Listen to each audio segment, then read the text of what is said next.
আমরা আছি তো।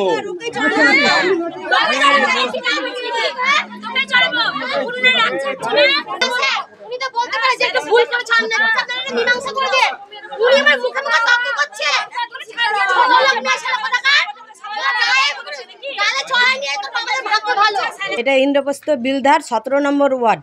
লালটু ঘোষ মদ খেয়ে মানে মেয়েটার গায়ে হাত দেয়। আর ও তো মেয়ের বয়সে, মেয়ের মতো। ও যদি ঠিক সময় বিয়ে হতো তো মেয়েই হতো। এটা ওকে বিয়ে করেছে, ওটা মানে পড়াতেই বিয়ে করেছে। পড়াতে বিয়ে করেছে। এই আর অন্য কিছু জানি না। খুব ভালো মাস্টার বলেই তো এই অবস্থা। হ্যাঁ, ওর একটু চরিত্রটা খারাপই আছে। জায়গাতে সব কিছু হয়, জুয়া খেলা, মদ খেলা, এইখানেই হয়। এটা ইন্দ্রপ্রস্থ বিলধার 17 নম্বর ওয়ার্ড। এই বহরমপুর শহর নিরাপদ শহর, মহিলাদের জন্য নিরাপদ শহর বলে সারা বাংলায় পরিচিত। এরকম ধরনের ঘটনা এখানকার কিছু লোক চেয়েছিল যে আমরা মিটিয়ে দেবো, ধামাচাপা দিব। কেন? একজন অন্যায় করবে, সেটা ধামাচাপার কি আছে?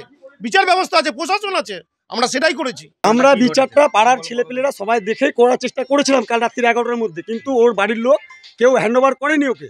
বাইরে দিয়ে তালা মেরে ওর বাড়ির লোক ওকে সাপোর্ট করেছে। আমরা সাপোর্ট করিনি, আমরা দুষ্কৃতী না। এখানকারই একজন এসে বললেন যে না, এখানে কেউ দুষ্কৃতী থাকে না। অথচ যে ছেলেটি কালকে এইরকম নক্কারজনক ঘটনা ঘটিয়েছে, সেই ছেলেটি কিন্তু এই মন্দিরে প্রতিদিন আসে। এই এখানকার লোকাল ছেলে, এখানকার মানুষরা সবাই এখানে থাকেন। এই একটা মন্দির সংলগ্ন জায়গা। কালকে কোনো একটি ছেলে কোনো রকম এখানকারই একটি মেয়ের সঙ্গে কোনো অশালীন আচরণ করেছে। এলাকার মানুষরাই তার জন্য তার ব্যবস্থা করবেন বলে আজকে ঠিক করেছিলেন। ইতিমধ্যেই কংগ্রেসের একটি টিম এসে বিভিন্নভাবে অপপ্রচার করে এই জায়গাটাকে দুষ্কৃতির জায়গা, এলাকার মানুষের ভয় সৃষ্টি করা, সন্ত্রস্ত করা, এই সমস্ত অপপ্রচার চালিয়ে তাদের একটা মিডিয়া প্রচার করেছে। আমরা তো একটা সাধারণ মেয়ে হলেও আমরা 8-5টা সাধারণ মেয়ে মিলে সেটা আমরা প্রতিবাদ করব। কারণ মেয়েটা উনার হতে পারে, কিন্তু সমাজটা আমাদের। আজকে ওই মেয়েটাকে করছে, কালকে আরেকটা মেয়েকে করবে।